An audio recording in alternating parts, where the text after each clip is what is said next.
Did you know the legendary Viking Ragnar Lothbrok might never have existed at all? That's right, the man we know from TV shows and sagas could be a mix of myth, legend, and fragments of real history. Yet his name still echoes through time as one of the most feared Viking warriors who ever lived. But who was Ragnar Lothbrok?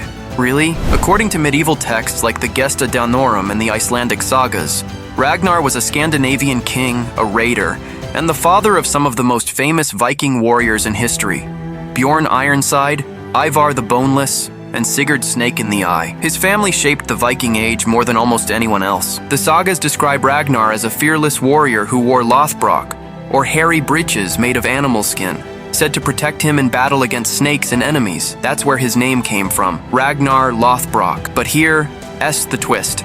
Historians now believe Ragnar may not have been one man at all. Instead, he might be a combination of several real Viking leaders whose deeds were blended into a single legendary hero. Some say Ragnar is partly based on Reginharus, the Viking who attacked Paris in 845. Others think his legend grew from different Danish and Norse warlords, tied together by oral storytelling. What makes his story even more fascinating is the way it ends. The sagas claim that Ragnar was captured by King Ella of Northumbria. Thrown into a pit of snakes, he died in agony, crying out, "How the little piglets would grunt if they knew how the old boar suffers." This chilling line was a warning, because his sons would soon avenge his death with the legendary Great Heathen Army, a massive Viking invasion that crushed Anglo-Saxon kingdoms. Whether Ragnar was one man or many, his story shaped Viking identity.